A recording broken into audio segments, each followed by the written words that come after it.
The problem is that we are overpopulated, and that's combined with a growth economy.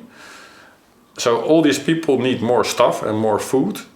And at the same time, we've developed a super inefficient system where we're transporting everything all over the planet, even though we could be producing it locally. All the produce from the garden is sold locally, so it's fresh and wonderfully nutritious. And because the transportation in all directions is measured in meters, not miles, the carbon trail is minimal. I do trust that we are able to change that, and I think we are intelligent enough. So that's why I'm a bit frustrated about the whole situation. We're going to destroy our own habitat, and it's not necessary. If we could bring this same attitude to our back gardens back at home, our millions of back gardens and allotments, just think what that could do to change the whole structure of our approach to food. And we've shown before that we are able to face big challenges. Like a nice example, I think, is that the United States changed their industry fully when World War II was happening. And within a few weeks, they changed their industry. Cities are human habitats. And we, humans, are pedestrians. Just as fish need to swim, or birds need to fly, or deer need to run, we need to walk. Yeah, I think one of the big things for the change of cities is to get rid of the cars.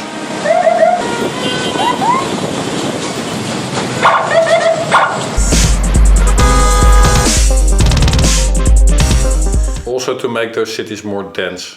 Why? Because I think what we should reach is a city where we can walk from our work to bring our kids to school, back to home, pick up some food in the way. So everything we need, or the main things we need, 90% of what we need, is available locally. So we don't have to sit in the car anymore to get from A to B. Let's go. If you're going to get them to walk, then you have to offer a walk that's as good as a drive, or better. What does that mean? They call them superilles. superillas? Sí, superilles. That translates to superblocks. It's this urban design concept intended to minimize the presence of cars in city centers. If you want to have a walkable city, you can't start with the sprawl model. You need the bones of an urban model. You know, this is the outcome of that form of design, often to absurd extremes when we build our landscape to accommodate cars first. So here are the two models contrasted, and I show this slide to show that sprawl and the traditional neighborhood contain the same things. It's just how big are they, and how close are they to each other, and how are they interspersed together, and do you have a street network rather than a cul-de-sac collector system of streets.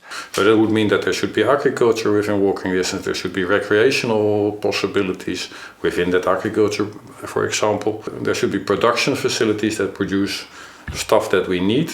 It's possible now with small companies to 3D print very complicated elements, and our housing and work. And that should be all in a mix where we can basically live within the neighborhood.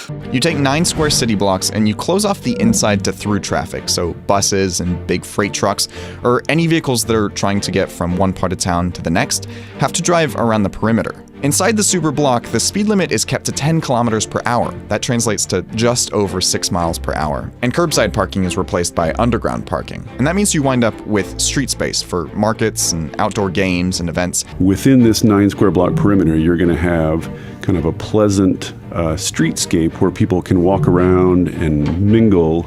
A good city this is a good city, where the whole neighborhood is out. And this is easier to create in low-income neighborhoods, because in upper-income neighborhoods, it's very sad because they are all inside a shopping mall. Here they are all in the park, all their neighbors, walking, riding bicycles. See? The dogs, the families, the youngsters playing. This is what lowers crime rates. Actually, I think that sprawl can happen anywhere at any density. The key attribute is that it isolates people. It segregates people into economic enclaves and land use enclaves. It separates them from nature. So we have visions like this, we have visions like this, we have visions like this. Now, all of these are fine projects, but they really have kind of missed an essential point, which is it's not about the leaves above, it's about the systems below. Do they, for instance, capture rainwater so that we can reduce water use? Water is energy intensive. Do they perhaps include green infrastructures so that we can take runoff and water that's going out of our houses and clean it and filter it and grow urban street trees? Do they connect us back to the ecosystems around us by, for example, connecting us to rivers and allowing for restoration?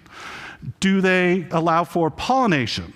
pollinator pathways that bees and butterflies and such can come back into our cities. The cities of the world contain over half of the population of this world. And do you know how much land that requires to feed that half of that? Half of South America. Half of South America. That's how much land, when you add it all up around the world, that's how much land is put together to feed the cities. Okay, so that means the amount of land needed to grow food for the entire world is about the size of South America. Right, and that's just for crops. The amount of land used for livestock is actually way more than that, about the size of Africa. And the global population is supposed to hit 9 billion in the next 40 years. And that means we're just gonna have to keep using up more and more land. Yep, and keep in mind that 57% of Earth's land is uninhabitable, and about 3% is developed urban areas. So when we hit 9 billion, that's a 25% increase. And if we continue to grow our food in the same way, we're gonna run out of space real fast. And roughly 1/3 of the food we do produce is wasted. In the Amazon, they learned thousands of years ago to put food waste back on poor soil, and you've got rich soil. That's what we do here. We seal the vacant lot, which has contamination from this being an industrial city, and we put food waste compost 2 feet deep. This is just a fraction of the food waste that happens every day. Grocery stores and food suppliers will often throw out fruits and vegetables that they don't think can sell based on appearance or quality, even though they might still be edible. What about the climate? Isn't a city too dirty to grow crops in? The climate of a city can be beneficial for growing, and it can also be detrimental. Generally, a city is hotter than the surrounding areas, and so in a northern city that really helps. In Louisiana, that might not help. What makes the city hotter? Pollution. Pollution, well, yeah, pollution and just the amount of energy that's being expended here and then giving off heat. But I think we really need to realise that we can go way beyond carbon neutral. We can go into carbon positive design for cities. Cities that are a beneficial element to the global environment. There are many opportunities in cities.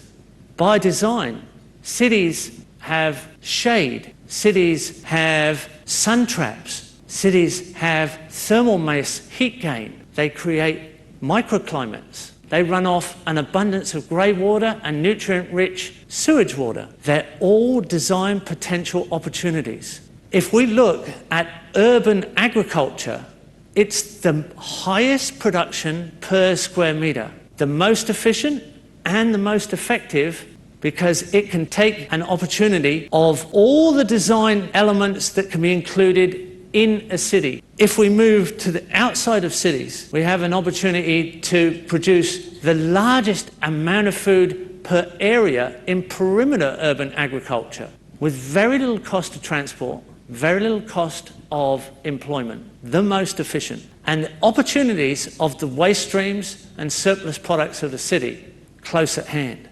Outside of that are the larger landscapes of rangeland and forestry, where the forests, mixed forest systems, complement rangeland grazing systems where animals go through cycles of grazing and browsing and complement each other to stabilise the environment as long-term elements. Outside of that again, you have the major ecosystems of the world, which have been wholly damaged to a point where they are threatening our own extinction.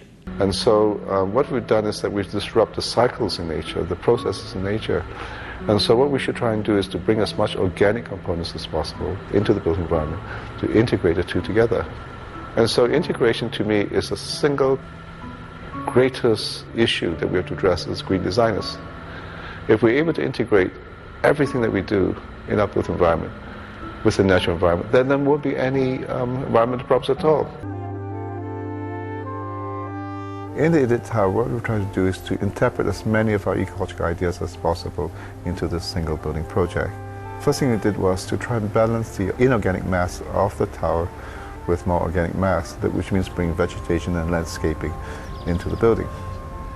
We wanted it to be low energy, so we had photovoltaics on its facades, particularly facing the east and west side, and on its roof, so that in this way we would have its own energy source. So we had sunshades, which was scallop shade, so that we could collect rainwater. And then the building has its own sort of water filtration system, so the water is recycled within the building, and then the sewage are recycled. And so in many ways it is, if you like, a human-made ecosystem, but in a tower form. Bosco Verticale is the first example of a family of a new idea of architecture who doesn't simply use green as an ornamental component. We are reducing the heating of the city, absorbing the CO2, we are absorbing the fine dust produced by the urban traffic. We are reducing the consumption of energy. Vertical forest is one of the, I think, most important and efficient way to reintroduce nature inside the cities. We asked to have a professional team of arborists to take care of trees, not exactly gardeners, but arborists. Le piante, i fiori, gli uccellini che le abitano, che le vivono, possono in qualche modo creare delle emozioni, anche un senso di relax. I really hope many other architects, many other urban planners, many other politicians will be in condition to replicate and improve what we have done, because I think that the vertical forest is a serious contribution to improve the quality of air, to improve the quality of life in our cities.